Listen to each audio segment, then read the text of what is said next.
Nucleus of the cell को अक्सर stand किया जाता है with basic dye because the presence of chromatin material. During cell division process, chromatin material, which is a thread-like structure, convert into a highly condensed form, and this highly condensed form of chromatin material is chromosomes. Chromosome cell के अंदर उसी वक्त नजर आते हैं जब cell division के process के अंदर होता है, और जब सेल नॉन डिवाइडिंग स्टेज में होगा तो उस वक्त सेल के न्यूक्लियस में ये थ्रेड लाइक स्ट्रक्चर नजर आएगा, और ये thread like structure chromatin material कहलाता है. Structurally chromosome composed of two basic structures. One is centromere, like this is a centromere, middle of the chromosomes में नजर आ रहा है, और इस सेंट्रोमेयर के साथ ये आर्म्स लाइक स्ट्रक्चर्स हैं, और ये आर्म्स लाइक स्ट्रक्चर्स क्रोमेटिड्स कहलाते हैं.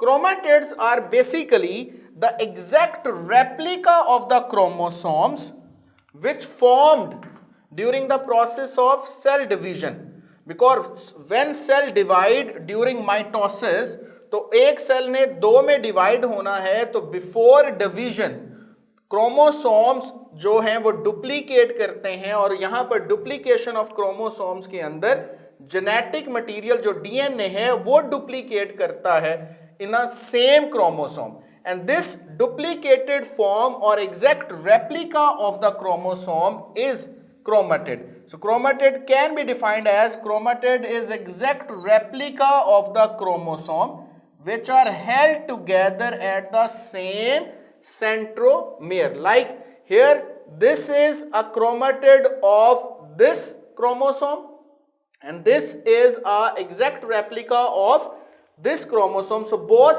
are the chromatid here. So यहां पर इस क्रोमोसोम के हवाले से ये इसका क्रोमेटिड है, और क्योंकि ये बोथ सेम ही सेंट्रोमेयर के साथ अटैच हैं तो यहां पर ये सिस्टर क्रोमेटिड है. Both are the sister chromatids of each other.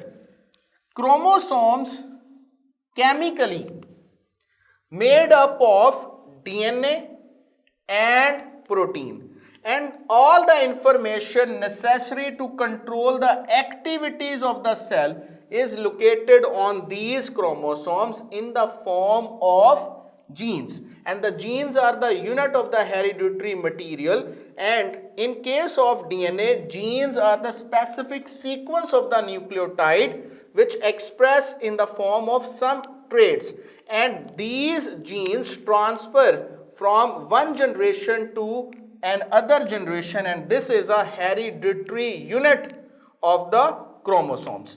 So this is about the chemical composition of the chromosomes.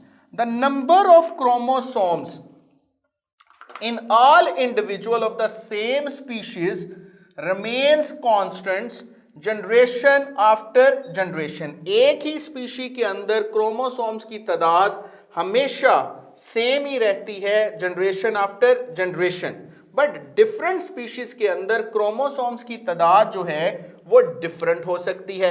Like in case of human we have 46 chromosomes in somatic cells, whereas frog cell has 26 chromosomes, chimpanzee has 48 chromosomes. Other than these, so many other living organisms ऐसे हैं जिनके अंदर chromosomes जो हैं वो और भी different हमें नजर आते हैं. Like fruit fly which is drosophila melanogaster, इसके पास 8 क्रोमोसोम्स हैं. Chromosomes in onion about 16, and potato a vegetable 48 chromosomes हैं, और गार्डन पी मटर के अंदर 14 क्रोमोसोम नजर आते हैं in somatic cells. Remember this point, number of chromosomes in somatic cells are double as compared to the haploid cells which are the germ cells. The number of chromosomes in normal body cells which are the somatic cells diploid होते हैं, whereas haploid chromosomes number is present in germ cells like egg और sperms, जो कि meiosis के जरिए produce होते हैं, उनमें नंबर ऑफ क्रोमोसोम्स हाफ होते हैं as compare to the body normal cell, जो कि सोमैटिक सेल्स कहलाते हैं. So this is about another component of the nucleus, which is chromatin material, and this chromatin material during cell division converted into chromosomes. Number of chromosomes के ऊपर हम लोगों ने बात की. So this is all about the lecture.